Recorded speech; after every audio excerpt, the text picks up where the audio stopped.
In the last session, our tale ended on an eerie note with Kobi, standing over a disfigured body which was a mirror image of himself. What's your next move? You ain't kidding, brother. Left me hanging for a week just stewing on this creepy doppelganger situation.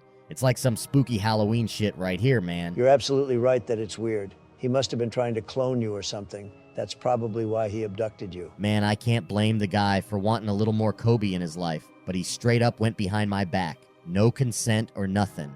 That ain't cool, brother. Hello? Is everything okay down there? That's because it's one of the first things in the villain's handbook, Kobi.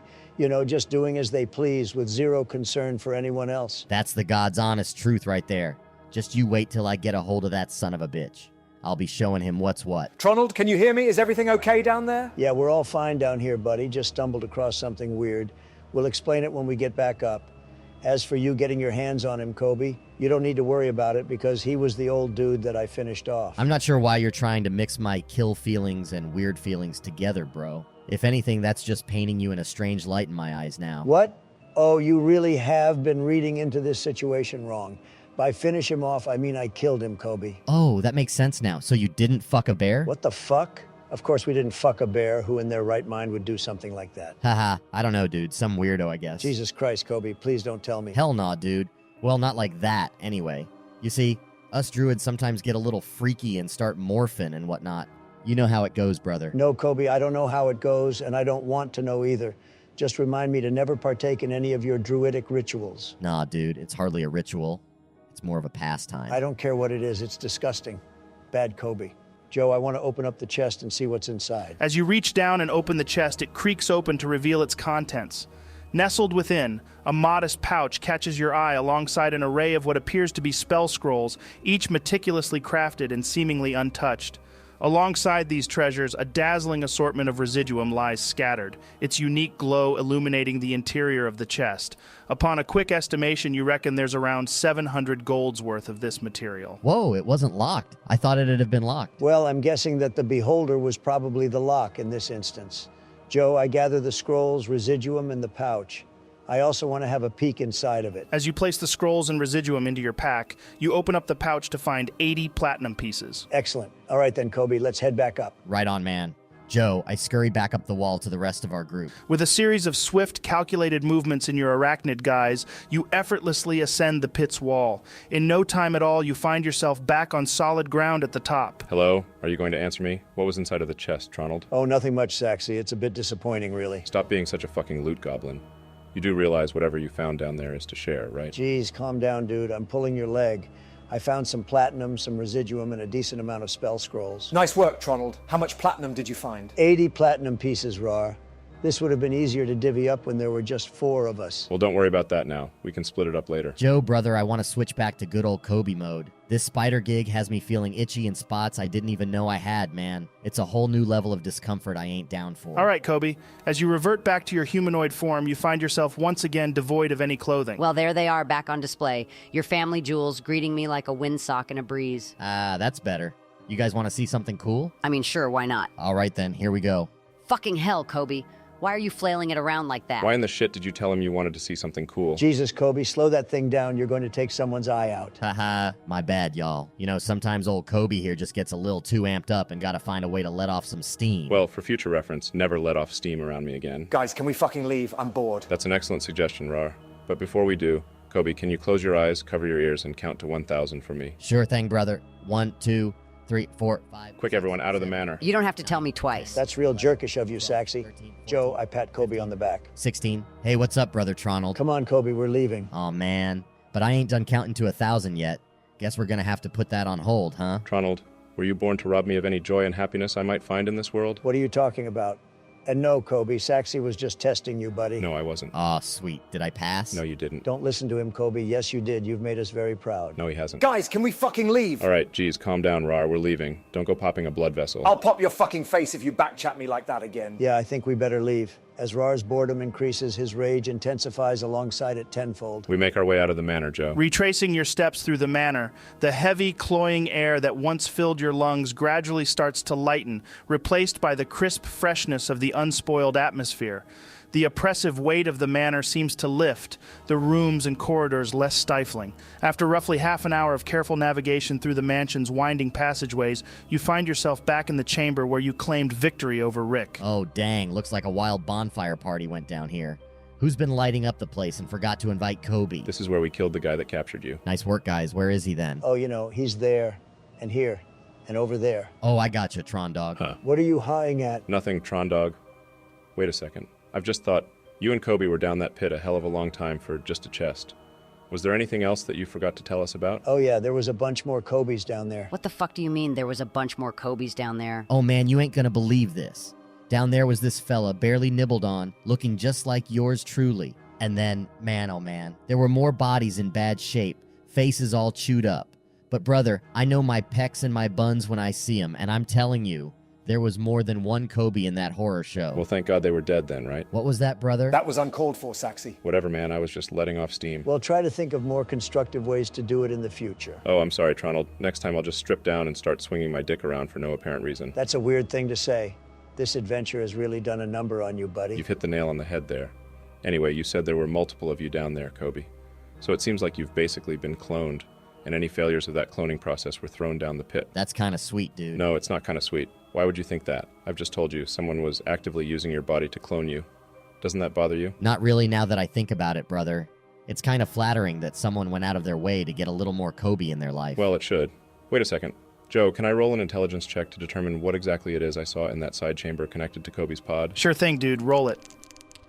That's a 19 total, Joe. Saxiron, as you delve into your memories, revisiting the eerie sights within the pod, you struggle to make sense of the jumbled body parts and items associated with someone else.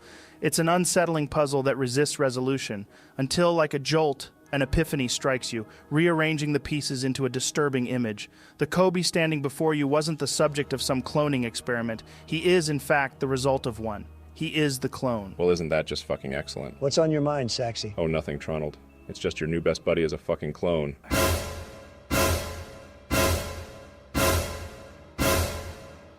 So are we gonna leave this place or what? Did you not just digest what I told you? Kobi is a product of magical and scientific experimentation. And I bet that's given you a raging hard-on about him now, hasn't it, Saxy? Now that you can relate to him, hell, you're probably already thinking of ways you can use him to aid your own creations. Well, tough luck. He's Tronald's. Okay, 1, why the fuck are you jumping down my throat again all of a sudden? And 2, just because he's a fucking clone doesn't mean that anyone owns him. In Tronald's defense, he did want to own him before we knew he was a clone. That just makes it fucking worse. Man, y'all need to chill. There's plenty of Kobi here for everyone. Ah, well, I'm so glad about that. That's definitely the point I was trying to make. Right, that's enough dilly-dallying. Joe, we leave the manor. Fucking finally. All right, so as you finally step out of the manor's oppressive shadow, the outside world appears somewhat transformed. The previously gloomy atmosphere seems to have given way to a more hopeful one. Shafts of sunlight have begun to puncture the cloud cover, casting a radiant glow over the edges of the bog's tree line. I'm going to need anyone who wants to roll a perception check. That's a 13 for me, Joester. Oh, lovely. That's a 7 total. And a 15 for me, Joe. As the three of you absorb the transformed scenery, measuring the shift in the landscape, your eyes find nothing out of the ordinary, Celestia. However, Kobi, you spot an unsettling discrepancy. The body from which you had retrieved the rope is mysteriously absent. Saxiron, you too observe this eerie development. Gilro's corpse has inexplicably disappeared. Well, isn't that just fucking fantastic? You're absolutely right, it is, Saxy. That was one of my biggest concerns, that we might have to cross paths with him again. But now I don't have to worry about that. Honestly, it's a huge weight off my shoulders. Yeah, I've got my reservations that your statement is accurate. I'd have already been concerned if the body disappeared when we thought it was only necromancy we were dealing with. But now we know some cloning bullshit is going on. My worries have multiplied. Hey man, don't let it rattle your brain too much. Remember, you put down that necro-cloning fella, didn't you? I'll let you off for making such a ridiculous statement because we haven't actually informed you of this yet. But we aren't just dealing with an individual here, Kobi. It's a whole organization. So I highly doubt this cloning charade ended with Rick. Whilst I'm on board with your thoughts, Saxy, in that we're probably not done with these clone encounters, and the likelihood of the next one being as chill and free-willed as Kobi seems slim, I don't think we should lose sleep over a potential Gilro clone. I mean, let's be real, he wasn't exactly the epitome of an unyielding power, was he? But what about 10 of him, or 100 of him? From what we've seen so far, we have no knowledge about the depth of their abilities to mass replicate an individual. so we must take it into account, the probability that this would be unlimited. I still don't really understand the point you're trying to make. If they have the ability to clone any being in the world, why would they think to themselves, oh, I know, let's clone this dude that died against one of the first obstacles he was thrown against? I'd be more concerned if they managed to clone Raarh, or if there were a bunch of evil Kobis out there. Tronald, he was already dead when I threw him against the tree, though. What? Oh, you're referring to my obstacles he was thrown against line. That's just me being metaphorical, Raarh. Incredible. How does one become metaphorical? Oh, for fuck's sake. Well, there's nothing we can do about it now anyway. Shall we head back to where you were given this task and collect the reward? Man, I gotta tell you, I'm feeling a bit jittery about stepping into this big old society hub. It's been a hot minute since I rubbed elbows with folks who like their rules and regulations, you know? Well, my first piece of advice for you, Kobi, is let's find you some clothes before we make our way there. City folk don't usually take seeing a dude walking around butt-ass naked too kindly, you see. Oh, I can take care of that. I'm pretty handy when it comes to whipping up outfits provided by Mother Nature. Joe, I'm gonna mosey on over to that bush over there and pluck me some leafy greens. Then, with a little bit of druid craft, I'll weave together a viney ensemble that'll have us fit right in. All right, Kobi. Given your extensive knowledge and familiarity with all things nature, there's no need for a nature check here. You're adept at recognizing which leaves will work and steering clear of any that could cause a rash in unfortunate places. After a short time gathering, you've got yourself enough for a basic robe, something to keep the goods from going public. But now, it's time to see if you can guide your druid craft to stitch this green ensemble together. I'm going to need a wisdom roll from you to see if you can weave the vines in the correct places. Well, damn, that's an 8 total, Joe. Okay, good to know. As far as you're aware, it seems like a solid design. Awesome. All right then, well, now that Kobi's clothed, let's make our way back through the bog and to Waterdeep. As you embark towards the fringe of the bog, you cast a lingering glance over your shoulder, back to the manor, a place of immense transformation, where the bitter sting of loss was matched with the sweet acquisition of new companions. Right. An arena where you triumphed over fearsome adversaries, unraveled plots that threatened the fabric of your world, and peeled back the layers of an unsettling cloning process. This final gaze stirs a complex cocktail of emotions within you. The manor, now a silhouette against the sky, stands as a testament to your experiences, bearing the weight of memories both harrowing and hopeful. And with that, you step forward, leaving the shadow of the manor behind, and immerse yourself once again into the embrace of the bog. All right, then, let's quickly make our way through. I'm getting pretty sleepy and would prefer a nice warm bed tonight. As much as I want to get back to civilization, let's not be too hasty. Don't forget, this bog is most likely filled with a whole variety of stuff that wants to kill us. Well, that's the key word there, isn't it, Saxy? Wants to kill us. I sincerely doubt there is anything in this area that could stand up to us that wouldn't just get absolutely destroyed if it tried. I mean, we took down a beholder, barely taking a scratch. And that was before we met Kobi. Whilst I agree with you, Tronald, with the fact that I highly doubt there is anything worth worrying about in here, Saxy is right. Proceeding with caution never hurt anyone. What about the cat? What? Well, you know how the saying goes, caution killed the cat. What the fuck are you talking about? Oh my god, he means curiosity killed the cat. To be honest with you, Kobi, if the cat showed any degree of caution, it would have been absolutely fine. Man, you're brimming with smarts, dude. Makes me wonder why that kitty didn't stop and think. Poor furball earned itself a one-way ticket to the heavenly scratching post. Why the fuck are we talking about cats? Why the fuck do we end up talking about half the bullshit we talk about, Tronald?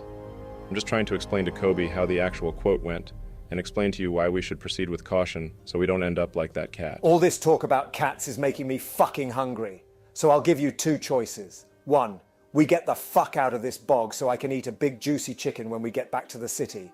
Or 2, I flip my axe, and wherever it lands decides which one of you are on the menu. I'd have to go with option 1 personally. Would you mind running those options by me one more time, my man? Got a bit sidetracked daydreaming about them felines. Typical Kobi, can't stop thinking about pussy. Alright, that's it. Joe, we head back to the fucking city, and I don't want any bullshit chances for these guys to speak before we get there. So we do it with haste. Fuck caution. I need some sleep before I absolutely lose my fucking mind. As you press onward, this journey through the bog is markedly different from your approach to the manor. Now, urgency replaces caution. The dank mire seems less threatening and more of an obstacle to overcome. I'm going to need one of you to roll a D100 for me. I'll do it. Let's reduce the chance of any more bullshittery to spew out of them. Oh no. Saxy, what did you roll? I rolled a 2. Let me roll the dice, because I sure as shit won't fuck up any chance of Raarh getting his fucking chicken before nightfall. Look, I'm sorry, dude. No need to apologize, that's actually really good. With that roll, you managed to quickly make your way out of the bog without running into any problems in around 2 hours. Excellent work, Saxy. I knew I could count on you. Right. As you continue your march, the dense, gloomy expanse of the bog starts to give way. The air gets less humid, the ground firmer beneath your feet, the perpetual squelch of mud and mire fading into the distance. You gradually find yourselves on the well-trodden path. You're not alone on this road. A procession of traveling carts, a motley mix of merchants, peasants, and adventurers trundle past in both directions. Some of them, weary and mud-splattered like yourselves, are making their way out of the city of Waterdeep, while others are heading towards it.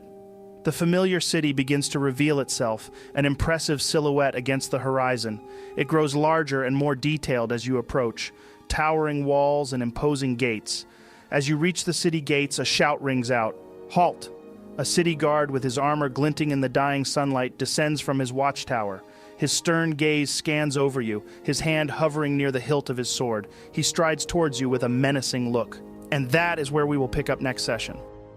Hey guys, I hope you enjoyed this episode. If you did, smash everything. The bell, the subscribe, your monitor, even your cat if you've got one. Man, you got a twisted mind, brother. Why you looking to mess with them kitty cats? They ain't done nothing but purr and chase lasers, dude. I'm more of a dog person personally. Are you hitting on me? Oh, for fuck's sake. See you later, guys. Stay awesome.